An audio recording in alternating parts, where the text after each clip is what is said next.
wa mose. Benu we na e bori we me baba me mose. Benu we na e me baba ma mose. O ka wo ba mose. Bene doni le bi na e ne we oba ni ma me go mose. Oye mose mose. Agbon e o ma gbe. Wasa o me popa, una si e ke me ya gboro. Wasa o me popa, una si e ke me ya gboro. Uwu jere ko o abia mo metila. Wagi jere to o abia mo metila. Odutue ne o, waya we magbon we o. Odutue ne, waya magbon we. O se unu ne asie ko e. Magbata una wa fie ya werie una wo nu ya ya kion ma da so kon pa no o ma pa mo di o se me no se me my very good friend o wa na siaga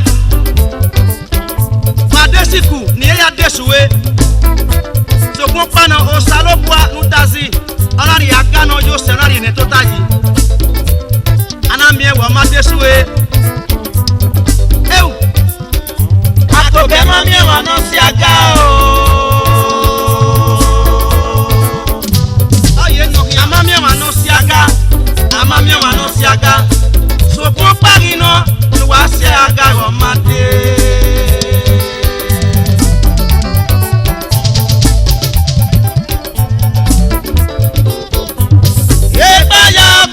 Eba ubuga ge imamure mesono na eba ubuga ge imame eta wona te kon gbe ni kumike na to awana wi ka o ni emie yi agi yi agwa no ka o na wa samaye adege ari mu gbe ni ana ya gugwari wa ayare ku ye no time he or she that is ready to die with the devil will take a longer spirit. That's right.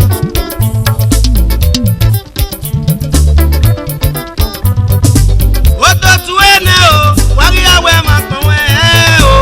Odutue ne o, waki makpon we o. Odutue ne, waki makpon we. No kaka bo wa pa mo din. Ana mi we, ipesi ke menu waje. E wa ateze fayo egbe uwebu. O wa mu e o. O bo we ya lenu wa. Pa e lo efe. Odutue ne o. Wagi yake makpon we o. Odutue ne, wagi makpon we.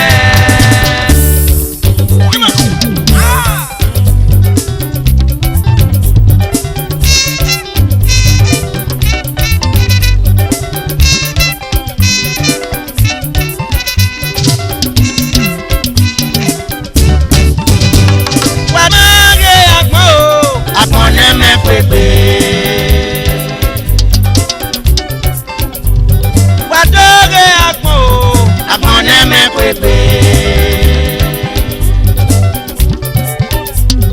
Era meta mame awe ni ga go makumo bo. Ije meta mame awe ni ga go makumo bo. Agale la matangi lode, agala we go makojo. Mena ga ogiso kenyaje. Mena ga ogiso kenyaje. Mesema na ege matanyata. Wadoge akmo akone me kwekwe. Wadoge akmo akone me kwekwe. Era meta mame awe ni ga go makumo bo. E pari me o udame yo. Pari o sunde. Host the communication. Host the hotel. Managing Director Mari Osunde 1. Wamage akmo akone me pepe. Wadoge akmo akone me pepe. Wamage akmo akone me pepe. Paris doga akmo akone me pepe. Osunde wamage akmo akone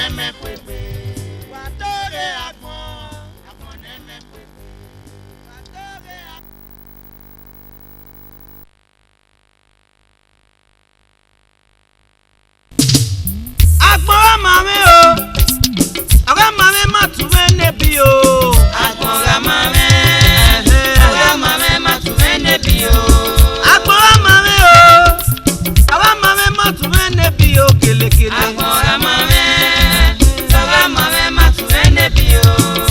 Agbora mame o. Awa mame matumene bio kele kele. Agbora mame. Awa mame matumene bio. Agbora maima o. Awa mama matumene bio kele kele. Agbora mame. Awa mame matumene bio.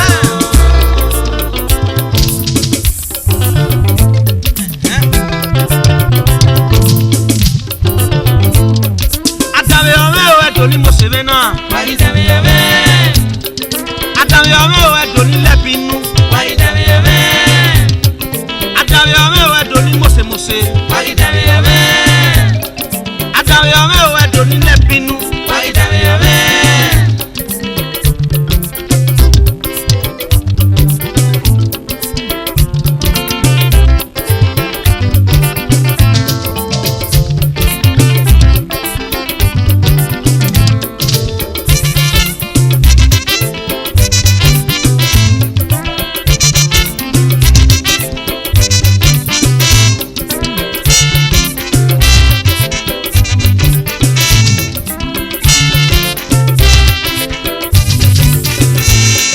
Atame ome o edoni mose mose.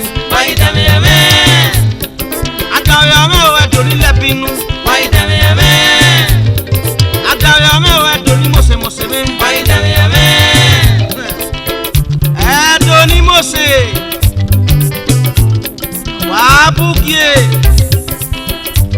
Meno. Idada no Edions. Ijogirene ona dotie igo nebo.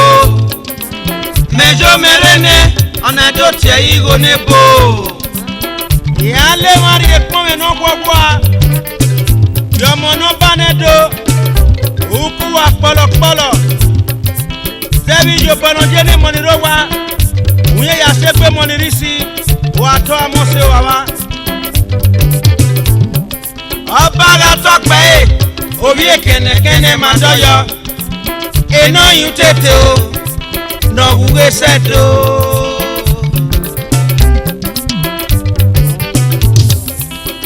Ijogire ona dotie igo nebo. Mejo merene ona dotie igo nebo. Ayi jere.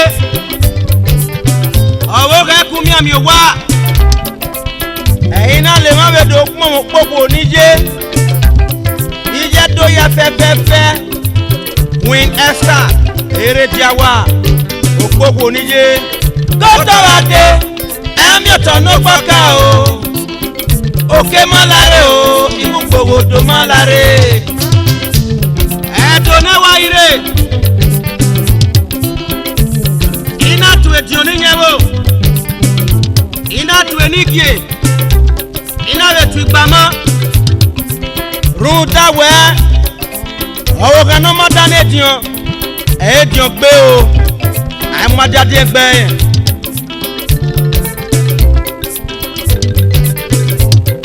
Adàwé ọmọ ẹ̀wọ̀ ẹ̀dùn ní mọ̀sẹ̀mọ̀sẹ̀. Wajidame yame. Wàdàwé ọmọ ẹ̀wọ̀ ẹ̀dùn ní lẹ́bínú. Wajidame yame. Adàwé ọmọ ẹ̀wọ̀ ẹ̀dùn ní mọ̀sẹ̀mọ̀sẹ̀ mẹ́. Wajidame yame. Adàwé ọmọ ẹ̀wọ̀ ẹ̀dùn ní lẹ́bínú. Wajidame yame.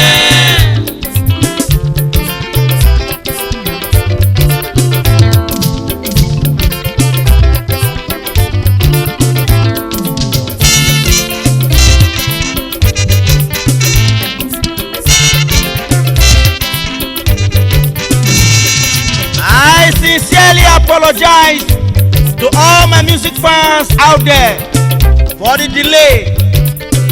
Dada is back and is back for good. Adàwé ọmọ ẹ̀wọ̀ ẹ̀dùn ní mọ̀sẹ̀mẹ́ náà. Wajidame yame. Adàwé ọmọ ẹ̀wọ̀ ẹ̀dùn ní lẹ́bínú. Wajidame yame. Adàwé ọmọ ẹ̀wọ̀ ẹ̀dùn ní mọ̀sẹ̀mọ̀sẹ̀. Wajidame yame. Wàdàwé ọmọ ẹ̀wọ̀ ẹ̀dùn ní lẹ́bínú náà. Wajidame yame. Ijogirene ona dotie igo nebo. Ijogirene o ona igo nebo. Owo kama kumia mi wade do ni mose. Egbera me ya parisi. Egbera me be ya adiowa. Rundono nania. Emobu ni wazozo. Emobu ni legbologo hian. Iyan ma eseke ni ariye ni han. Emanijo ni were wa fun me pe. O ke ni ma do pon me do ni mose ru dawe. O wa erun ke mo wa pa o. Edo wa wese. Wa bikie. Wa bi dole wo. Adami ome o edo ni mose me na. Wa idami ome. Adami ome o edo ni lebinu. Wa idami ome. Adami ome o edo ni mose. Wa idami ome. Adami ome o edo ni lebinu. Wa idami ome. Ijo irene ate igo nebo. Majo marene o ate igo nebo. Kotorade emi otono poka o. Kotorade emi otono poka. Oke malare o igugbe wodo malare.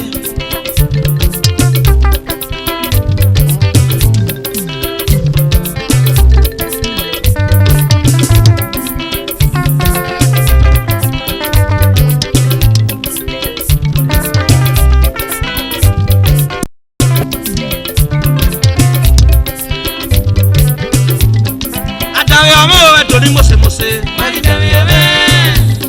Adami ome o edo ni lebinu. Adami ome. Adami ome o edo ni mose. Adami ome.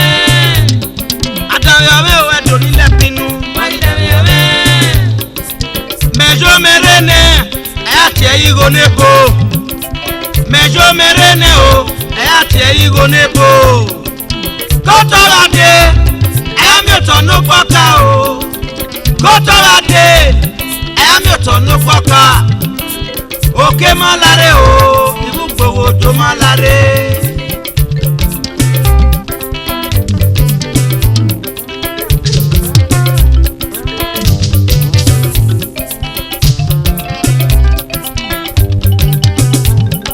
Adami ome o edo ni mose mena. Adami ome. Adami ome o edo ni lebinu. Adami ome. Adami ome o edo ni mose. Adami ome. Wamurime o edo ni mose mena. Adami ome. Adami ome o edo ni mose.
bomo ki warrior sena. No wawata. Una gbere jilo wa Maria se o. Mae, we ari egbona yo wa. So kun pano. Uwu do jinu wa kie mo na e. Ona do pale dorion. O be si ene do kien na forgive you wa. Wa ni kian iri. Sile wa no.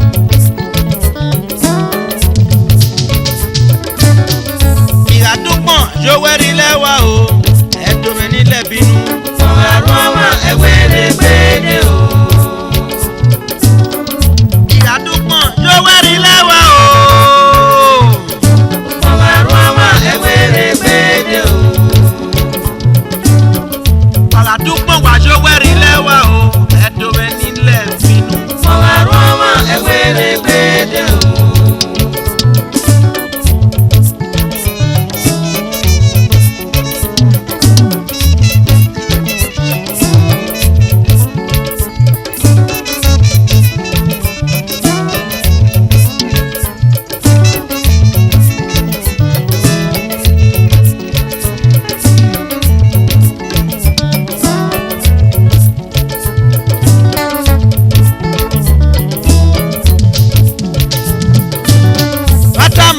Era ujiri owa oyo pede ni go enaga oriso kienyaje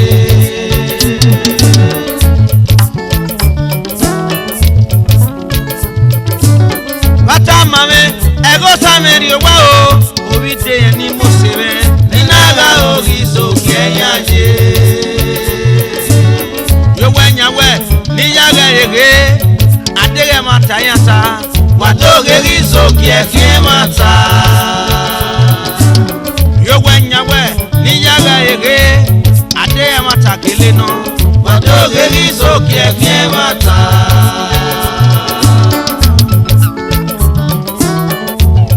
Opalome, odame worion, veno palome worion.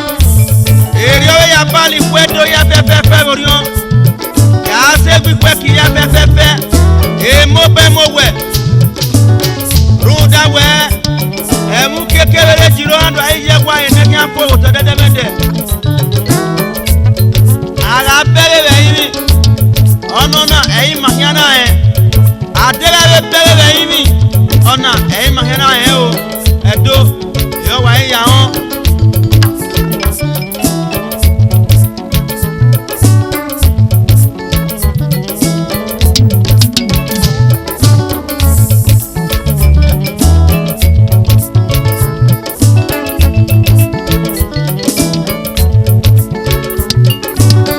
Bata mame ukekeri owa o inaga oriso kienyaje